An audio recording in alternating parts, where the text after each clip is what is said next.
Graça e paz, irmãos. Estamos aqui para o nosso culto de quinta sobrenatural. É o último culto da série Família e Finanças. E temos certeza que, enquanto estamos falando sobre esse assunto, estamos contribuindo para uma sociedade mais saudável, mais equilibrada, porque estamos construindo famílias mais saudáveis, mais equilibradas. Amém? E nós estamos aqui para falarmos sim sobre esse assunto. Estamos concluindo essa série nesse mês de março, mas nós voltaremos a falar sobre esse assunto. A palavra traz luz sobre esse assunto. E se não há saúde na área financeira, se não há equilíbrio na área financeira, com certeza a família é afetada e logo a família não vai ser saudável, não vai ser equilibrada. Amém? Eu quero orar com você. Pai, muito obrigado por estarmos aqui, Senhor, nos expondo a sua palavra, nos expondo a sua presença. E eu tenho certeza, Senhor, que você está agora mesmo falando com pessoas através desse vídeo. E eu oro, Senhor, para que essas pessoas sejam influenciadas, inspiradas, transformadas por Tua palavra, pelo poder do Espírito Santo, em nome de Jesus. Amém? Como eu dizia agora há pouco, falando sobre esse assunto, família e finanças, estamos sim contribuindo, investindo, para que tenhamos famílias fortes, saudáveis, equilibradas. Amém? Nós falamos na primeira terça-feira sobre ferramentas, equipamentos que precisamos desenvolver e também reconhecer, reconhecer nas outras pessoas, dentro do âmbito familiar. O marido precisa reconhecer na esposa, a esposa precisa reconhecer no marido, os filhos vão crescendo e eles também vão desenvolvendo ferramentas. Que ferramentas são essas, Ferramenta que faz de você um visionário, ou ferramentas que fazem de você um estratégico ou um gerenciador. E essas são ferramentas que precisamos ter na família. Muitas vezes o marido é visionário, mas a esposa ela é estratégica, ou ela é gerenciadora, ou vice-versa. E precisamos entender que essas ferramentas são necessárias para que a família seja plena, saudável.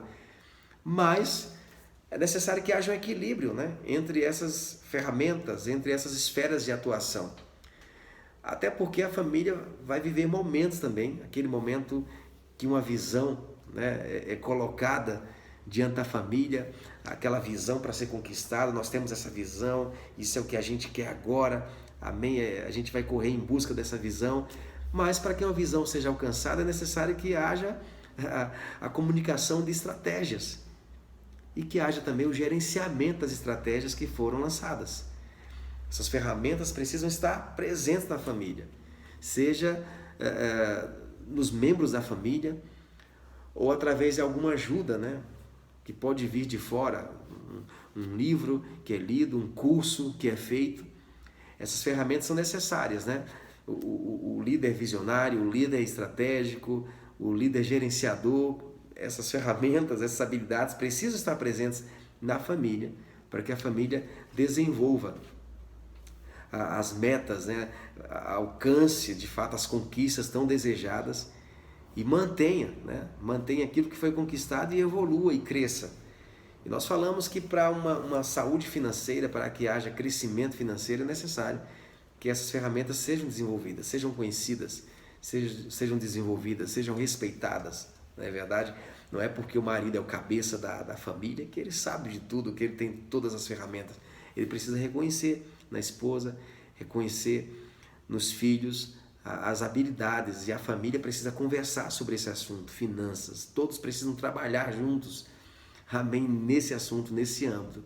Nós falamos também nas outras quintas-feiras sobre princípios, Princípios não podem ser ignorados, princípios precisam ser cumpridos, princípios precisam ser seguidos. Nós falamos sobre princípios bíblicos quando se trata de família, quando se trata de finanças, amém? E falamos sobre tantas outras coisas, tantos outros assuntos maravilhosos dentro desse assunto família e finanças. Tanta coisa boa que se tem para falar sobre isso aí, não é verdade, irmãos? E eu quero falar hoje, irmãos, sobre o âmbito da comunhão familiar, sabe? Esse cerne, da comunhão familiar. Olha comigo para esse assunto que eu estou falando agora, comunhão familiar, como um núcleo. Amém? Família e finanças. Então a família precisa compor um núcleo de comunhão, um núcleo de intimidade, um núcleo de interação. Eu estava vendo hoje uma notícia, né, sobre uma cidade chinesa, uma dessas cidades, né, que estiveram na mídia por causa do coronavírus, uma cidade muito populosa que está saindo agora da crise, do ápice da crise, e está infelizmente vivendo um outro problema agora de divórcios, né? Depois da quarentena, marido e mulher juntos, né? A família junta, muita gente não aguentou e está correndo para os cartórios agora. Está tendo uma demanda imensa de casais procurando os cartórios para pedir divórcio. Vê só que coisa absurda, não é verdade? Esse momento é um momento em que as famílias, né, deveriam aproveitar ao máximo para viver a comunhão, sabe? Para ter esse tempo de intimidade, de comunhão, né? Viver esse tempo em família, mas muita gente está ficando apavorada e está correndo desesperada. Meu Deus do céu! O marido ficou mais perto da esposa, a esposa mais perto do marido, a família ficou mais unida e trouxe efeito colateral.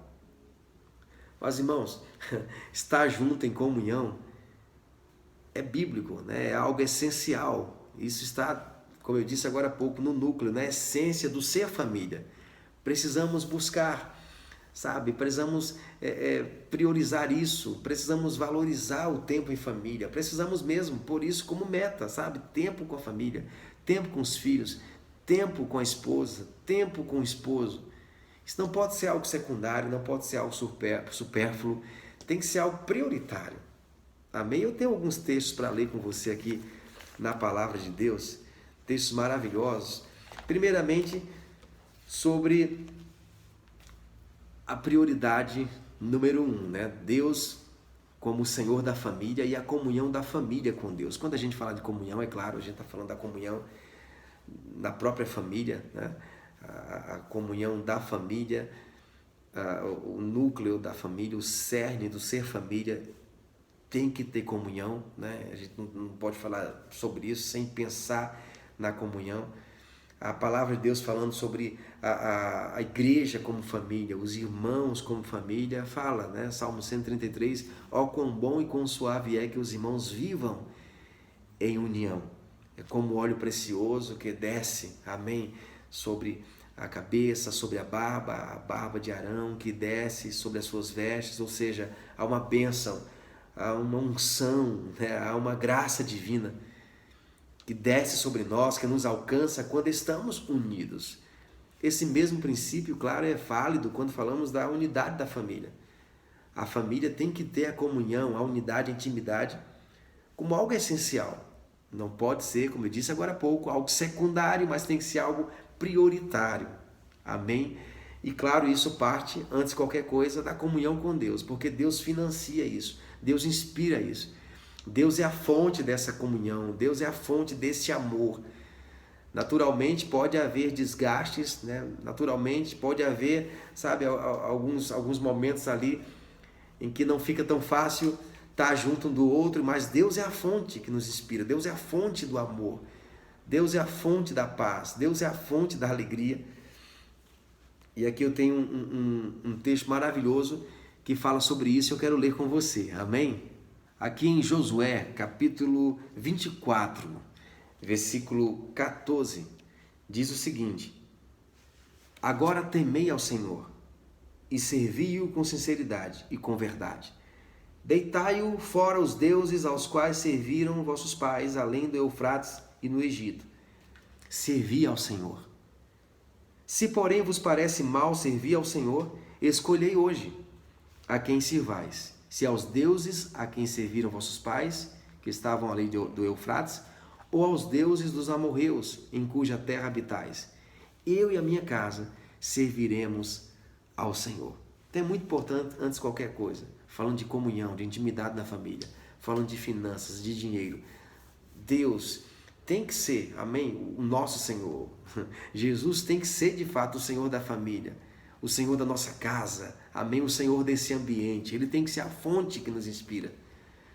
Até para compreendermos os princípios aos quais seguimos, aos quais obedecemos, como falamos em uma das quintas-feiras, precisamos entender a quem estamos submissos.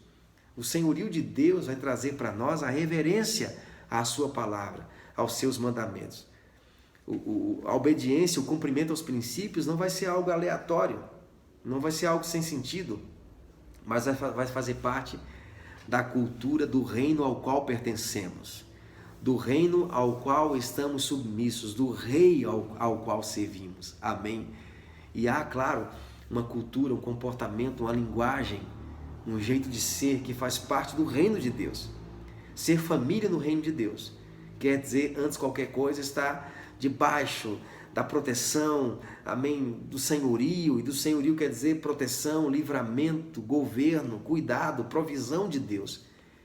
E Deus é a fonte que inspira a provisão, sim, que inspira a inteligência, que inspira a criatividade, que inspira essas ferramentas que nós falamos aqui de liderança, de visão, de gerenciamento, amém, de estratégia, mas que inspira, antes de qualquer coisa, o sentido de ser filho de Deus, família de Deus, amém, tudo que vier, amém, como prosperidade, como riquezas, conquistas, tudo vai ter a sua origem em Deus, o sentido de tudo isso vai ser Deus, o reino de Deus, a vontade de Deus, o coração de Deus vai guiar as nossas decisões, as nossas ações, amém? Eu e minha casa, Josué disse, eu já decidi, eu e minha casa serviremos ao Senhor. Eu sei, eu tenho certeza que você já tomou essa decisão e que a palavra inspire você a estar convicto mesmo, a estar firme nessa decisão. Eu e minha casa serviremos ao Senhor. Amém? Um outro texto maravilhoso está aqui em Salmos, capítulo 128. Eu vou ler todo o Salmo. É um salmo curto, maravilhoso. Bem-aventurado aquele que teme ao Senhor e anda nos seus caminhos. Comerás do trabalho das tuas mãos. Feliz serás e te irá bem. Então você vê aqui que está falando de trabalho, está falando de empreendimento, como falávamos agora há pouco, de conquistas, amém? De metas que são alcançadas. Mas ele diz que bem-aventurado é aquele que teme ao Senhor e anda nos seus caminhos. Você vê que tudo isso aqui, né?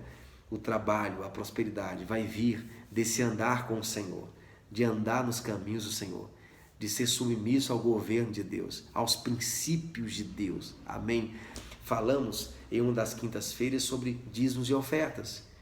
E falamos que dízimo é um princípio do reino de Deus. Amém? Dízimo é algo que faz parte do próprio reino, um princípio do reino de Deus, da aliança que temos com Deus e com o reino de Deus, nosso compromisso com o reino de Deus.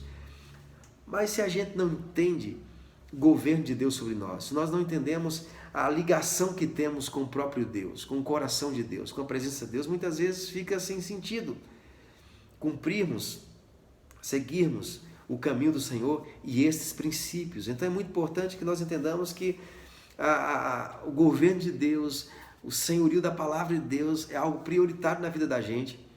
E esse núcleo que eu falei agora há pouco, de intimidade, de comunhão na própria família, vai ser algo natural que vai vir do próprio Senhor.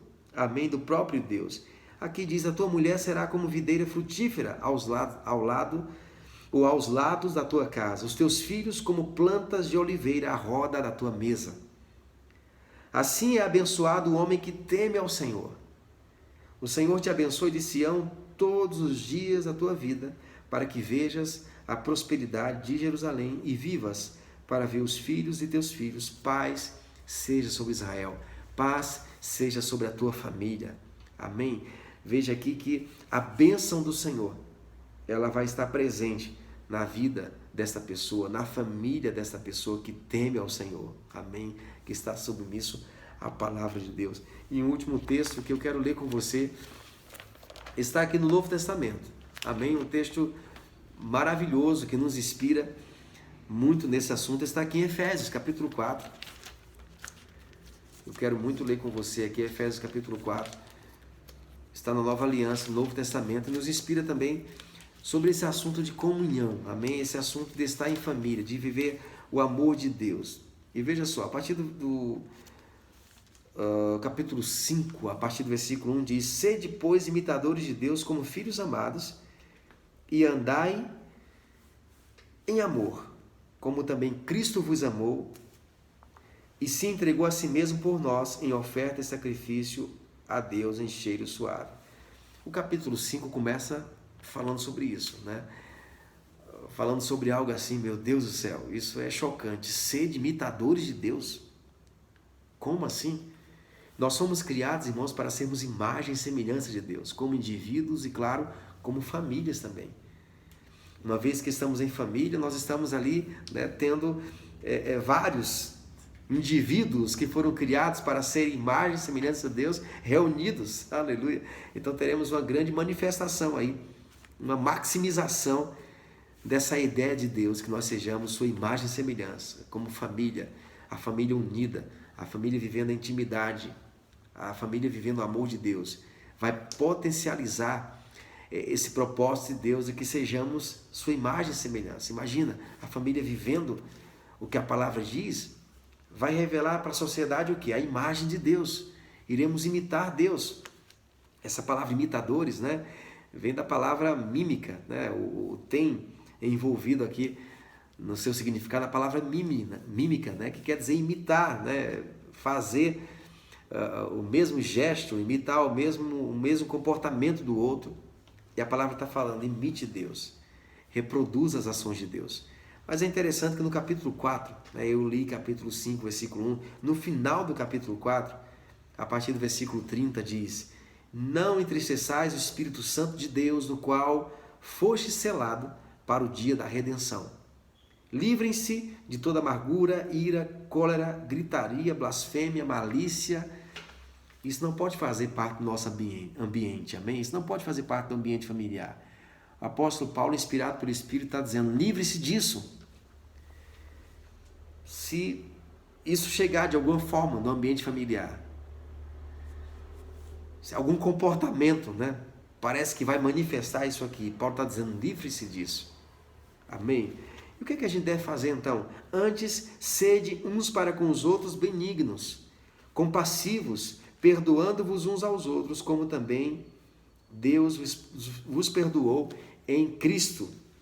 Amém? É interessante, eu quero ler para você aqui o significado dessa palavra benigno, né? Sede uns para com os outros benignos. A palavra grega Christos, que quer dizer virtuoso, bom, manejável, fácil de levar, gentil, agradável, oposto a difícil, duro, rígido, amargo. São alguns dos significados aqui. Mas veja só que coisa maravilhosa, né? Num ambiente familiar, pode ser que o egoísmo, de repente, salte ali, né? O individualismo, o egocentrismo. E isso, de fato, vai impossibilitar a vida em família. Concorda comigo? A gente falou sobre esse caso agora, né? De quarentena que acabou em divórcio para muita gente, para muitas famílias. Mas sabe de uma coisa? Essa dureza de coração, esse egoísmo, ele deve dar lugar ao amor de Deus. Amém? Paulo está falando, seja benigno, sabe? Que o seu coração seja sensível, que você esteja pronto para servir ao outro, para perdoar o outro. Ele fala sobre isso aqui, perdoando-vos uns aos outros, como também Deus vos perdoou em Cristo. E ele continua no capítulo 5 falando o que eu acabei de falar. Sede, pois, imitadores de Deus como filhos amados. Por que eu tenho que fazer isso? Por que tem que ser assim? Paulo está falando, sede imitadores de Deus, você é filho dele. Então, no ambiente familiar, nós precisamos colocar isso como meta. Amém? Um ambiente saudável, um ambiente de amor, um ambiente de perdão, um ambiente de docilidade. Que sejamos bondosos, benignos. Amém? Uns para com os outros, todo tipo de comportamento carnal, egoísta, egocêntrico, como eu falei agora há pouco, possa dar lugar a um comportamento de compaixão, a um comportamento de ternura, a um comportamento de amor. Amém? Que possamos olhar uns para os outros desejando isso. Amém? Trazendo o outro para essa realidade, para Cristo em amor, e possamos aproveitar esse momento para viver essa realidade. Estamos juntos em família, né, de uma maneira intensa nessa quarentena, e que possamos aproveitar esse tempo para estarmos juntos em família.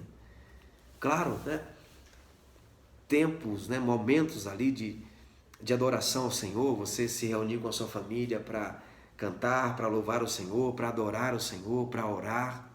Amém? É um momento importante para a gente orar por alguns alvos, como orar pelas autoridades, orar por aqueles que estão envolvidos com a saúde, né? Na área da saúde, os médicos, os enfermeiros, aqueles que estão trabalhando nos hospitais, aquelas pessoas que estão com sintomas, né, dessa doença, pessoas que foram diagnosticadas, pessoas que estão com sintomas. Orar, tem muitos alvos de oração. É muito importante estarmos juntos nesses momentos, amém, de oração, culto doméstico.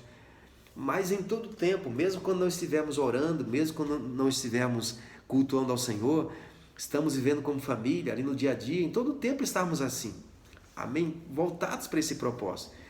E a gente não viver um comportamento carnal, uma ideia carnal, mas vivemos um comportamento espiritual, amém? No Senhor. O que quer dizer isso? Inspirados pela palavra, inspirados pelo governo de Cristo. Eu e minha casa serviremos ao Senhor. Jesus é Senhor da minha família. Jesus é o governante da minha família. Nós somos do reino de Deus. Amém? A proteção, o livramento de Deus está sobre nós. Nós somos dele. Amém? Nós pertencemos a ele e vivemos essa realidade aqui, imitando a Deus, imitando o nosso Pai. Amém? Vivendo o amor de Deus. E todas as nossas conquistas, tudo que precisamos desenvolver, até no que diz respeito à área financeira, como nós falamos, vai ficar mais fácil, amém? Porque nós seremos inspirados pelo Senhor, estaremos unidos como família, não estaremos brigando entre nós, né? Por alvos individualistas, egoístas. Não, mas eu quero assim, esse é o meu alvo, essa é a minha conquista. Nós iremos sair do eu para o nós, amém? E vai ficar mais fácil, né? Repito, esse ambiente vai ficar mais fácil para estudarmos sobre finanças, por exemplo, que é um assunto importantíssimo para estudarmos. Amém? Um assunto importantíssimo para buscarmos conselho, para crescermos nessa área. Amém, irmãos?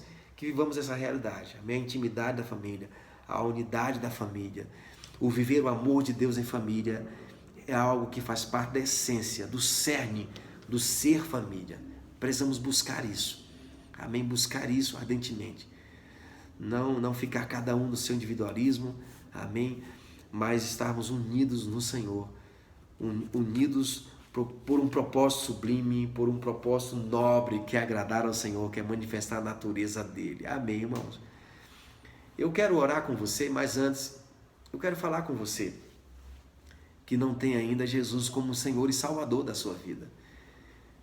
Eu sei que eu posso, né, nesse momento, eu estou de fato falando com muita gente, né, e eu sei que você pode ser alguém que frequenta a igreja, conhece a palavra do Senhor, ou pode ser alguém que já frequentou a igreja, sei lá, de repente está afastado dos caminhos do Senhor. Eu quero orar por você também, orar com você. Ou você que pode até já ter estado na igreja, pode até já ter, né, frequentado a igreja ou não, mas você não tem essa certeza da salvação, você não tem certeza que o Espírito Santo habita em você. Eu quero orar com você agora. E se você quer receber Jesus como Senhor e Salvador da sua vida, nesse momento, a presença do Espírito Santo em você, faça essa oração comigo agora. Amém? Repita comigo. Jesus, eu creio que a tua morte foi por mim. Eu creio que você morreu por mim. Eu creio que você morreu para me salvar. Você foi para a cruz para me salvar. O teu sofrimento foi para me salvar. E eu creio que você ressuscitou para a minha justificação. Eu sei, eu creio pela palavra, pela tua palavra, que você ressuscitou, que você venceu a morte, venceu o pecado, para me justificar, e eu te recebo como Senhor e Salvador da minha vida. Eu creio em ti. Eu creio em ti, Jesus. E obrigado, Pai, por tua presença no meu espírito, no meu coração agora mesmo. Obrigado pela presença do Espírito Santo no meu coração agora mesmo. E a partir de agora, eu sou uma nova criação em Cristo Jesus. Em nome de Jesus. Amém? É isso que a palavra diz. Se você crê no seu coração que Jesus morreu por você e ressuscitou dos mortos para a sua justificação, e você confessar com a boca, você é salvo. Você crê com o coração, declara com a sua boca e você é salvo. Amém? Isso aconteceu com você agora mesmo. E eu quero orar por você que está com algum sintoma de enfermidade ou recebeu algum diagnóstico médico, alguma doença, sabe, que atingiu você. Eu quero orar por você agora, A palavra de Deus diz que você é curado pelas feridas de Jesus. Jesus Cristo morreu para que você seja curado também no corpo. E eu quero orar por você agora, amém? Por sua cura. Receba a sua cura agora, amém? Pai, eu oro por essa pessoa agora, que está com algum sintoma de enfermidade, ou com alguma doença, ou alguma enfermidade. Essa pessoa que recebeu um diagnóstico médico e sabe já do que está acontecendo com o seu corpo, eu oro, Senhor, e declaro o corpo desta pessoa agora, desse meu irmão, dessa minha irmã, curado agora, no nome de Jesus. Eu ordeno enfermidade, doença, saia desse corpo agora, no nome de Jesus. Jesus Cristo levou as nossas enfermidades, levou as nossas doenças, pelas suas pisaduras, pelas suas feridas, somos sarados. Amém? Receba a sua cura agora, em nome de Jesus. Pela obra de Cristo Jesus, você está curado. Amém, irmão? Que bom ter você com a gente, viu? Durante esse tempo, não estamos podendo fazer os nossos cultos na nossa igreja, né? Eu estou com saudades dos nossos cultos na nossa igreja. E que bom, né, que podemos fazer o nosso culto assim, online. E eu conto, né? Nós contamos, né, como igreja uns com os outros, né? E eu conto também como líder, como pastor, com a sua parceria, com a sua fidelidade, amém? Eu creio que Deus conta com você, porque a obra é dele, amém? Com a sua fidelidade.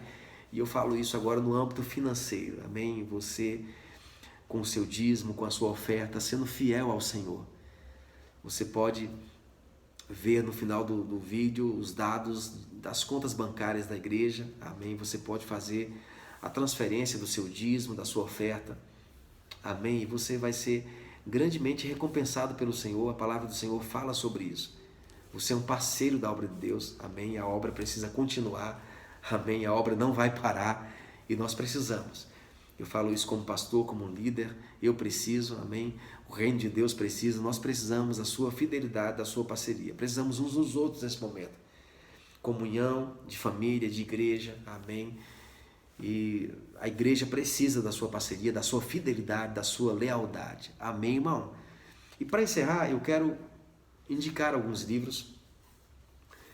Eu escrevi esse livro, A Vida no Sentido de Cristo, que traz um pouco do que eu falei nesses cultos sobre família e finanças, né? Sobre eternidade, sobre o entendimento de que tudo que fazemos aqui, tudo que realizamos aqui, tem uma conexão com a eternidade. O que eu falei agora há pouco tem uma conexão com o senhorio de Cristo sobre a nossa vida, o senhorio do reino de Deus sobre a nossa vida. E é bom nós entendermos isso. Tudo que fazemos agora tem um sentido eterno. Esse livro fala sobre o tribunal de Cristo, sobre o julgamento que os crentes irão enfrentar. Amém? Não é um julgamento para condenação, a verdade é um julgamento para recompensa. Deus vai nos entregar galardões. É muito importante que entendamos o propósito de Deus para a nossa vida agora e cumpramos a carreira que Ele nos propôs. Amém? Eu tenho também um livro maravilhoso, Seu Lugar no Time dos Sonhos de Deus. É um livro do nosso irmão Tony Cook, amém? Um homem de Deus, um mestre da palavra. É muito bom você ler esse livro com sua família, inspirador, amém? Eu tenho também esse livro do meu querido Alex Moriá. Ele me mandou esse livro de presente, já li um pouco dele, vale a pena, tá? Seu problema não é dinheiro. Fala sobre finanças, fala sobre fé, fala sobre educação financeira. E eu fiquei muito feliz com um conteúdo desse, né? Produzido por alguém que é da palavra da fé, amém? Que é um dos nossos. Tem esse livro também, Segredos da Mente Milionária, tá bem? A gente tem falado sobre família e finanças, né? Tem falado sobre planejamento financeiro, né? Sobre a família planejar, né? O seu dia a dia, planejar o seu futuro.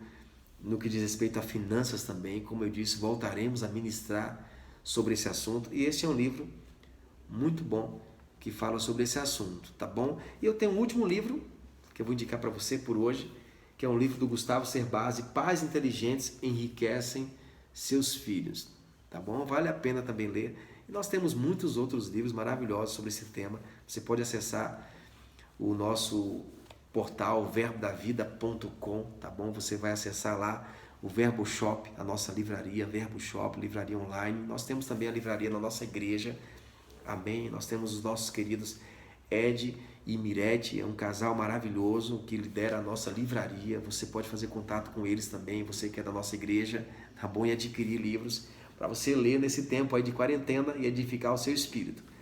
Amém? Pai, muito obrigado por cada uma dessas pessoas que estão me ouvindo agora, me assistindo agora. Que eles vivam, Senhor, uma vida plena, abundante, aleluia, de alegria, de paz, vivendo a manifestação do reino de Deus, a experiência com a palavra, tua palavra, Pai, em nome de Jesus. Amém, queridos? Amo vocês. Que bom estar com vocês. Amém? Um forte abraço.